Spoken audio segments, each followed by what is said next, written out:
সাবেক রাষ্ট্রপতি শাহাবুদ্দিন সহ ২০ জনের বিরুদ্ধে প্রতিবেদন ২৭ অক্টোবর। জুলাই আন্দোলনকারীদের বাড়ি পোড়ানোর নির্দেশ দিয়েছিলেন হাসিনা। নাহিদ ইসলাম বলেছেন, হাসিনাকে ভারতের ভূখণ্ড ব্যবহারের সুযোগ দিয়ে দ্বিপাক্ষিক সম্পর্ক অর্থহীন। এতক্ষণ শুনছিলেন শিরোনাম।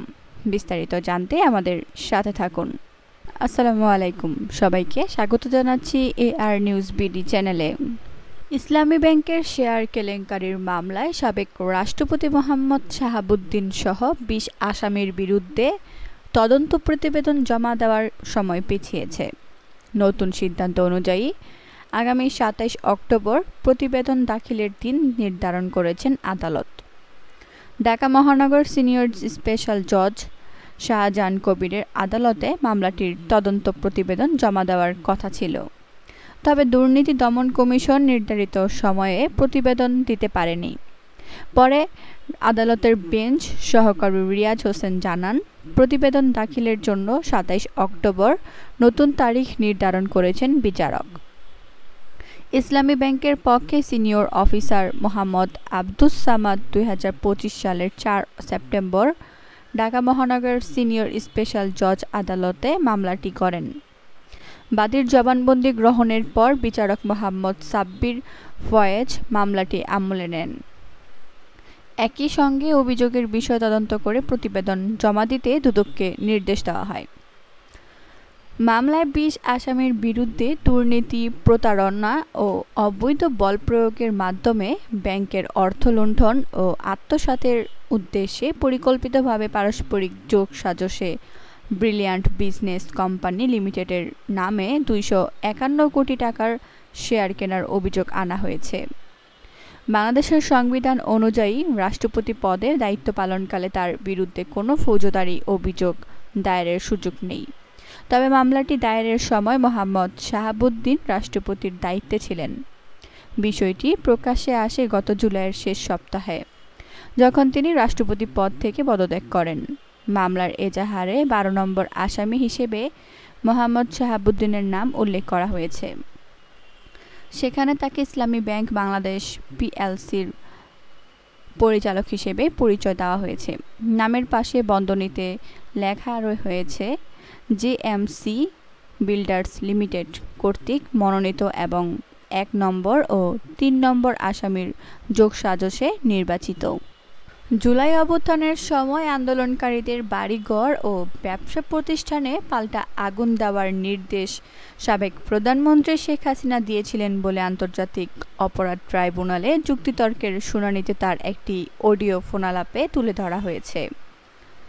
একই সময়ে জামায়াতে ছত্রভঙ্গ করতে হেলিকপ্টার ব্যবহারে সাবেক প্রধানমন্ত্রীর নির্দেশ দেওয়া এবং আন্দোলনকারীদের ওপর সহিংসতার দায় চাপানোর কথার অডিও ফোনালাপও ট্রাইব্যুনালে উপস্থাপন করা হয়েছে। আন্তর্জাতিক অপরাধ ট্রাইব্যুনাল ২-এ শেখ হাসিনার সঙ্গে ওবায়দুল কাদের ও হাসান মাহমুদের অডিও ফোনালাপ প্রমাণ হিসেবে উপস্থাপন করা হয়। ওই রেকর্ড অনুযায়ী ২০২৪ সালের ২৯ জুলাই ওবায়দুল কাদের ও হাসান মাহমুদের সঙ্গে কথোপকথনে শেখ হাসিনা বলেন, ওরা কিন্তু সব ওই জায়গায় আবার তৈরি হচ্ছে, শুধু আগুন দিয়ে পুড়াবে সব। হ্যাঁ বলে জবাব দেন হাসান মাহমুদ। পরে শেখ হাসিনা বলেন, না আমাদের লোক থাকতে বলো, ওরা আগুন দিয়ে পুড়াবে তো তাদের বাড়ি গাড়ি আছে, এখন সেগুলো পাবলিক দিয়ে পুড়াবে আর কি করবে। জি জবাব দেন হাসান মাহমুদ। তখন শেখ হাসিনা বলেন, এখন অন্য কিছু করে লাভ নাই, তোরাও পুড়াবি আয়, আমরাও পুড়াবো।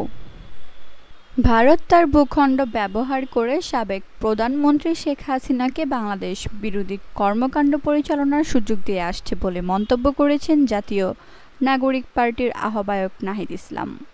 তিনি বলেন, এটি বাংলাদেশের সার্বভৌমত্ব, বিচার ব্যবস্থা এবং জনগণের গণতান্ত্রিক রায়ের প্রতি সরাসরি অবমাননা। সোমবার দিবাগত রাত ১টা ৫ মিনিটে তার ভেরিফাইড ফেসবুক পেজে বাংলা ও ইংরেজিতে দেওয়া এক পোস্টে কথা বলেন।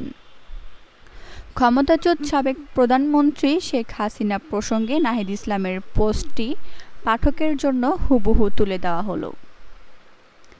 শেখ হাসিনার প্রত্যর্পণ প্রশ্নের সমাধান না করে ভারতের সঙ্গে স্বাভাবিক কূটনৈতিক সম্পর্ক প্রতিষ্ঠার কোনো উদ্যোগ বাংলাদেশের জনগণের নিকট গ্রহণযোগ্য হবে না।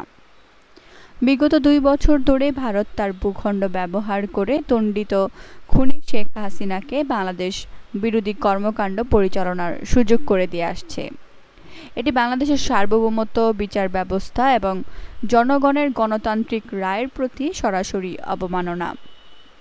সবশেষ বাংলাদেশের আপত্তি উপেক্ষা করে দিল্লিতে খুনি হাসিনার কথিত সংবাদ সম্মেলনের মধ্য দিয়ে এটাও স্পষ্ট হয়েছে, বাংলাদেশের প্রতি ভারতের আধিপত্যবাদী ও আগ্রাসী নীতিতে মৌলিক কোনো পরিবর্তন আসেনি। দুঃখজনকভাবে বাংলাদেশের পররাষ্ট্র মন্ত্রণালয় একটি বিবৃতি দিয়েই তাদের দায়িত্ব সম্পন্ন করেছে।